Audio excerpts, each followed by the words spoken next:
let's try this one more time. Here we go. So we're going to look at worksheets. Man, this thing is going slow. I don't know what's going on. It's dragging like terrible. I don't know why. Yeah, and then anyway, I don't know. We may not be able to continue this way. I might have to go to the board because this is acting really weird. All right, so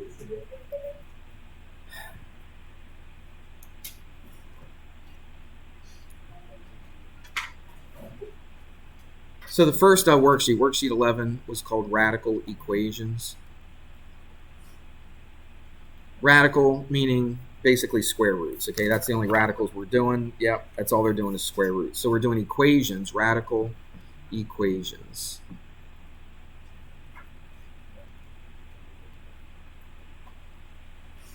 All right, so let's just do a couple. That's all I'm going to do. I'm just going to go do some problems. Let's do a real basic one. So I'm doing number 1 from worksheet 11. So this is worksheet number 11.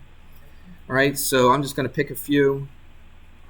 Oh, there we go again. And I don't think I'm going to be able to use this thing.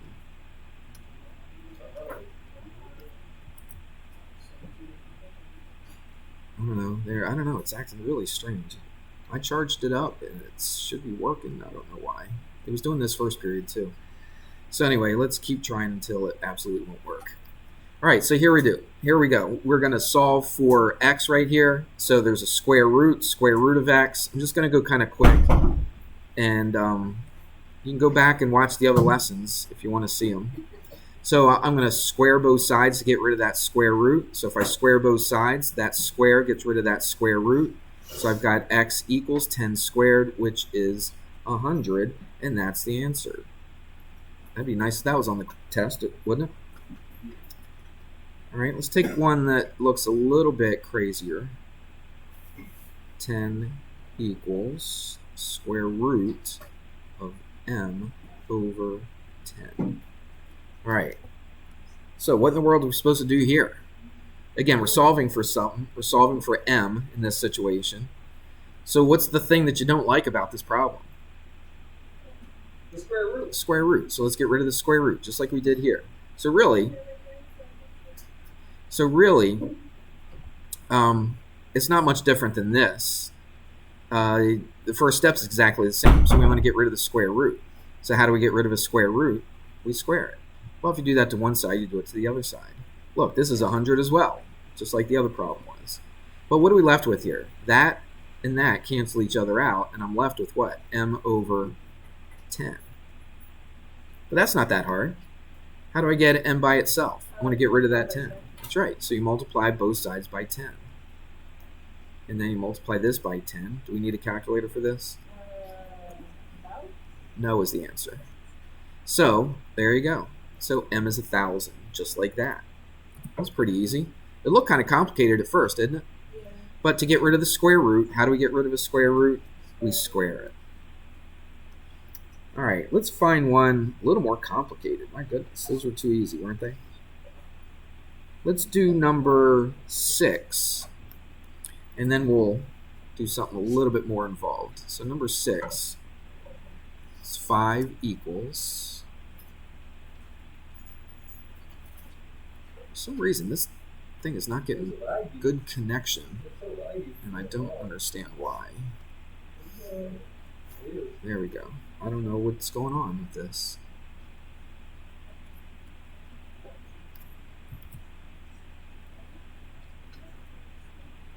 Technology. All right. Really, this isn't any harder. I don't know why I even did this one.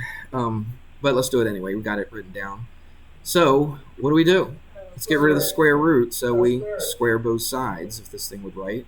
There we go. So we square both sides. So that is 25. That square cancels out with the square root, and I'm left with an x plus 3. Got to get x by itself. So I subtract a 3 from both sides. And I've got a 22. And I've got an x, and that's my answer. I just keep it like that. That's easy. Very easy. Let's do another one. Let's do number 9. 9's a little bit more involved. Not a whole lot, but a little bit.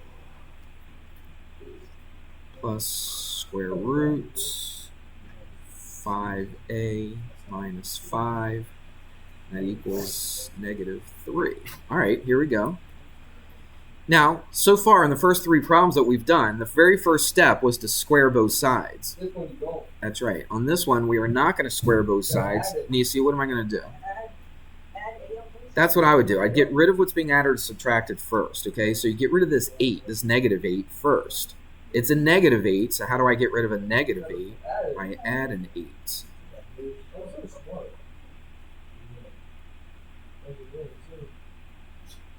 All right, so I've got 5a minus 5. Now, once we've done that, now it's just like the other problems that we did, okay? It's no different, all right? Square both sides. So 5a minus 5 equals, if I square this side, I get what? 25. Okay, if you want to put the square there, you can, but you know it's going to cancel out, right? Now you got 2 steps and you're done. Let's just do the first one in our head. Can we do that? Actually, let's do them both in our head. So what do I do to get rid of that minus 5? Add a 5, what's that going to give us? It's going to give us 30. And then what do I do? Divide by 5, and a equals 6. That's it. Oh, this tablet is driving me crazy. All right, let's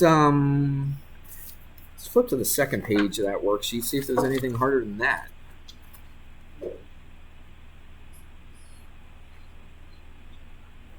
This one's really not harder, but it looks a little different. So let's do this one. This actually works out pretty nice and easy.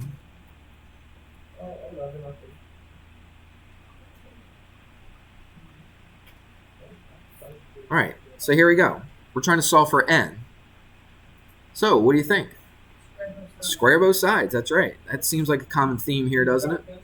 So square both sides, and basically all that does is just get rid of the square root, doesn't it? So I can just go 3n equals 4n minus 1. You can do this a couple ways.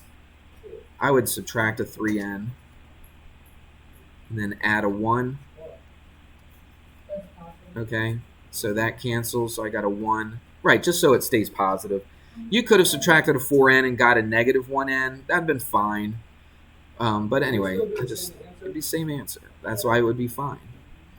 So that's n, that cancels out. N is equal to 1. Okay, if you wanted to write it, come on. Why is it doing this? I don't know. Don't know why it's doing this. It's still not working right. Come on, work. Don't know why. Let's get out of that. Let's go to that. Let's try this. All right, now it's back to working again. I don't know why. All right, let's take a look. Do you have worksheet number 11 open? Let's do 23, and then we'll go to another worksheet. Because really, if you can do what we've done so far, you should be fine with this section. 72 minus x equals square root x over 5. Again, that first step is pretty easy. Square both sides, right? Yeah. So 72 minus x equals, that got rid of that square root, we write x over 5. This is where it gets a little bit complicated. All right? The square root stuff, that was the easy part. Right? Now, what do I want to do? I want to get x on the same side, don't I? Everybody watching now? Because I might have lulled you to sleep because they were so easy, but this one's a little bit trickier at this point. So what I'm going to do is I'm going to add an x to both sides. So I want the x to stay on the same side, x over 1. That cancels out. That's a 72. And this right here. Now, what we have to do is we got to add fractions. Everybody hates adding fractions, especially in this class. So What do we do, though, if we add fractions? What's the most important thing to do when you add two fractions together? Find a common denominator. So I got a 5 and a 1. What's my common denominator? It's 5. So I didn't do anything to this, right? I didn't do anything to the 5 to get to 5, so I don't do anything to the x. Technically, some math teachers get mad at me. Technically, you multiply by 1, right? 5 times 1, x times 1. But anyway. Now, what'd you do to 1 to get to 5? Multiplied it by 5. So what do you do to that x? You multiply that by 5, and what's that going to give you? 5x. Okay? And what's that going to be? 6x over 5. Oh, this thing is so slow. Why is it doing that? All right, so I'm going to write that over here. 6x over 5. Everybody with me? All right. So that's all I did. I just added those two things together, and I got 6x over 5. Now I want to get x by itself. Yeah, let's multiply it by 5. Now I don't want to confuse you anymore, but you could just multiply by 5 over 6, right? Multiply by the reciprocal. But let's just do it one step at a time. I just don't want to scare anybody. So we got to get rid of what's being divided. So you get rid of the 5. So we multiply both sides by 5. So we multiply this by 5. All right. Anybody know what that is on a calculator? So 72 times 5 is 360. Okay. So that's 360. And then that's a 6x. Now what do we do? Divide by 6. Divide by 6. So x is what? 60. Right. Yeah, because 6 goes into 36 6 times, then the 0, 6, 0. There you go. That's your answer right there. So really, the square root part of this was not the difficult part of this problem. Okay, it was just adding the fractions. But, you know, that's Algebra 1 stuff that you should have known way before you walked into this room, first day of school. All right, so that was worksheet 11. So now let's do worksheet number 12. This is also radical equations, but it's part 2. That was part 1. So guess what? This is probably a little bit what? A little bit harder, probably. It'd be my guess. Will not ever get easier. Okay.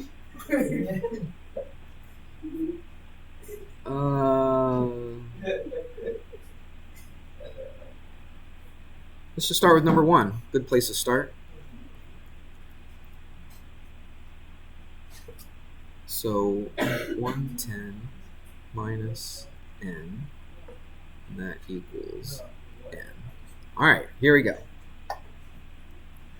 Well, the first step should be pretty familiar because we did a bunch of those in the last worksheet. So we're going to square both sides, right? Square this side, square this side. This is where it gets a little bit more complicated because in the other one, we never had something squared, did we? We never had like an x squared or anything, but now we are. We do, right. It has to be, right? Because you squared both sides, you got to square the n, so it stays n squared. So let's write down what we have. 110 minus n equals n squared. This looks familiar, doesn't it? Looks like a, give me a good math word. Mathematical. It's a quadratic, okay? Looks like a quadratic, all right? So, and what is a quadratic? It's ax squared plus bx plus c equals 0. So this, we want to make it look like this. So that means the n squared, I put x, but you know, the same, it depends what variable it is. You're going to put that first, and then you're going to put everything on the same side, then you're going to set it equal to 0. So let's do that. So I've got the n squared already over here, right? So how do I get rid of this minus n? I add an n to both sides. So I'll add an n to this side. Okay? See that? I could do it like this, I guess, but anyway. Yeah, let's just do it like that. So I added an n, and then how do I get rid of that 110? Subtract a 110, so you subtract a 110. So what do you have then? You've got n squared plus n equals 110 equals 0. So that's what we want it to look like. Why do we want it to look like that? So it's easier. So we can do what to it? Give me a good word.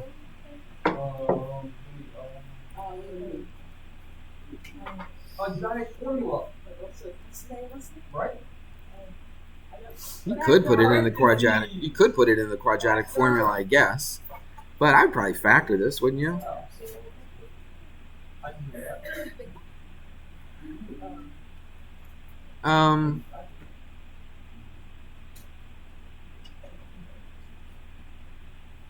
Maybe not. Yeah. Yeah, let's do it like this. So it ends in a 0. So let's do this. N and N. Watch, it ends in a 0, so it's kind of easy to see what times what is 110. 11 times 10. All right, ends in a 0, so 10 divides into it, so 11 times 10. Does that help us with this middle coefficient? Absolutely, because remember what we're going to do. By the way, this times this has to be negative 110, so this one of these has to be plus and one has to be minus, okay? So they got to multiply to be negative 110, and they have to add up to be a positive what? A positive 11. They got to add up to be a what? Positive 1, right? So what numbers multiply to be negative 110 and add up to be a positive 1? 11 and negative 10. So let's take a look. So we factored it. That's good. So what do we have to do, though? We got to go n plus 11 equals 0, and then n minus 10 equals 0. Okay, and let's do our math. Subtract an 11 from both sides. I don't have to really show that. It's negative 11. Add a 10 to both sides, so n is equal to what? 10, right? And we got to see, is that our answer? Do I circle them both? And it's really important that you check, because what did we start off with? We didn't just start off with this, did we? Okay? If that was the question, listen, everybody listen now. If that was the problem, if that was the question, then you would keep both of these answers. Both of these answers make this thing work, okay? But that wasn't our original question. Our original question was this. Everybody see that? So what if I put in a negative 11 in for n right there? So it'd be 110 minus, let's write the original problem. What was it? 110 minus n. And that should equal what? N. Remember, we squared it because we wanted to get rid of the square root. So that's what it should be equal to. So if you look at it, really we don't even have to plug it in, because if I take a number and I stick it in for this, it's going to equal that actual number. So what number did we get? We got what? Negative 11. Can I take the square root of a number and get a negative answer out of it? No. So this will not work, all right? So the square root of anything, I have a hard time explaining this because I don't even know if I completely understand it. Because there are times when you square root something where you get a plus and a negative, right? A plus or minus. Mr. Rao, I'm going to use you again. Why, like if I put negative 11 in here, Yes. I'll get 121, and the square root of 121 is 11. But isn't it plus or minus 11? It's only going to be So- plus or minus if you start with an equation. You just take the square root of the number. Okay, and so it you- always keeps it. Okay. And the thing that unifies it all is quadratic equations have two solutions.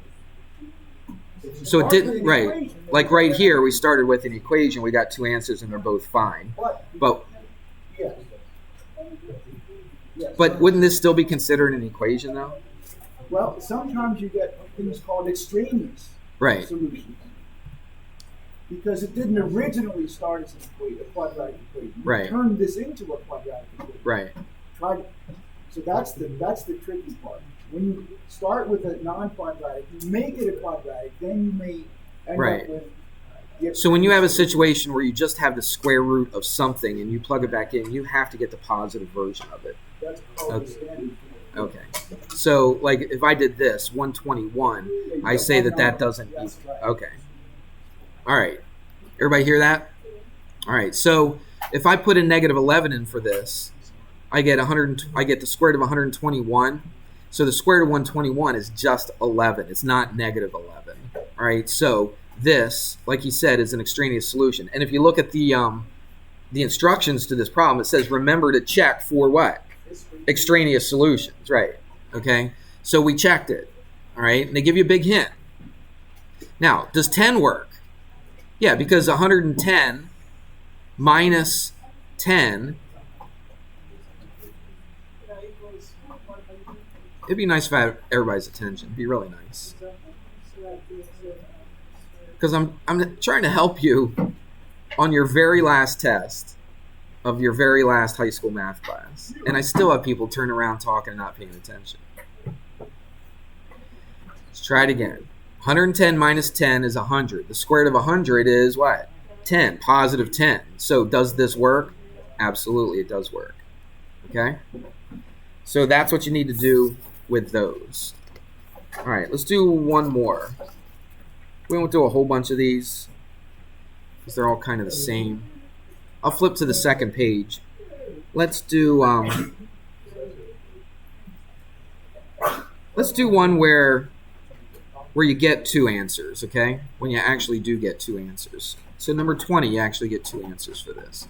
So here we go. X equals square root negative 70 plus 17x. All right, here we go. If we had more time, this is still 12. I didn't do that. Tell me the question. 25. I know. Oh. So everybody listen. So what are we going to do here? We're going to square both sides. Not square root. We're going to square both sides. All right, so I've got an x squared. And then that gets rid of the square root, so I just get all this stuff. Kind of looks like a quadratic, doesn't it? Except we want to set it equal to 0. So let's put everything on the same side with the x squared, and let's set it equal to 0. So I'm going to go x squared minus 17x, because I put it on the left side, and then plus 70, and that will equal 0. Because I subtracted a 17x, and I added a 70 to get it to the other side. These are not going to be difficult ones, so you're not going to have to use a quadratic formula or anything like that. You should just be able to factor these. So there's an x and an x. Now, they make this kind of easy. By the way, they need to multiply to be positive 70 and add up to be negative. So what are my signs going to be? Just my signs. They're both going to be negative. Because negative times negative is positive, and then when I add them up, two negatives, I get a negative. All right? So it's easy to see. What times what is 70? 7 and 10. And it doesn't matter. Since they're both negative, it doesn't matter which one, where you put the 10 or the 7. Doesn't make any difference. We set them both equal to 0. So x is 10 and x is 7. And that's it. That's your answer right there. So that's worksheet 12. Let's go to worksheet 13 now.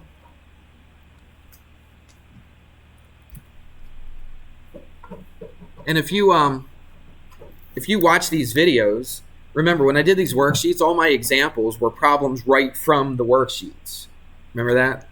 Okay, so go back. If you want more examples, maybe I hit the examples that we did today. Maybe I didn't. Go back and watch them. If you've never watched a math YouTube video in your whole life, this week would be the time to do it. All right, so this is a little tougher. So this is, I shouldn't put 13. This is worksheet number 13. Let's just start with number 1. It's 3 over m squared. And this is part 1. There's a part 2, so we'll do that tomorrow. But let's get the part 1 down first. This is 3m squared plus, I'll put the top on here in a second, but 3m squared, got m minus 4, and I've got a 2. All right, there we go. All right, here's the key. I'm going to go to a different color. Here's the key to this. What's the main thing about this problem that you don't like? Fractions, absolutely. Okay, we don't like fractions. I don't blame you. I don't really care for them myself. But they're not dumb. It's life. Okay, there's a million things in life that are fractions. So what we want to do is get rid of the denominator, and that will make us not have a fraction. So what we're going to do is see what would be the common denominator. 3m squared would be the common denominator. So watch what I'm going to do. Everybody's watching. Yes? Yes. She's not in this class. Okay. I like That's right. Everybody's staying here. So watch. What I'm going to do is multiply by the common denominator. So if the common denominator was 3m squared, I'm going to multiply everything by 3m squared. All right, so let's see what happens. If I multiply this by 3m squared, look what happens. The m squared cancels. What am I left with? Just the 3. What happens here? That cancels. What happens here? That cancels. So really, we took something that looked kind of difficult and we made it pretty easy just by multiplying by the common denominator. And you got a bunch of stuff. You have a bunch of stuff that cancels. So let's see what we have. 3 times 3. I really thought today would be different because it's the second to last review that we're ever going to have in here, but apparently nothing changes. Negative 4 plus 2 is negative 2. I'm just going to do it. Added 2 to both sides. M is 11. And that's how you do it. Let's do another one. I don't even know why I keep you guys in this class, some of you guys, because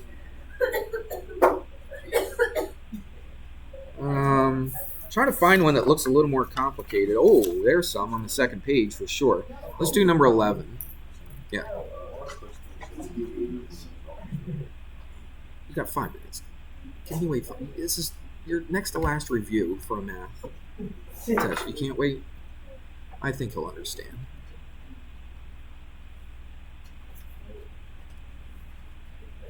This will be the last one that we do. Now this one's a little bit more complicated because you have to do something before you find a common denominator and start canceling a bunch of stuff out.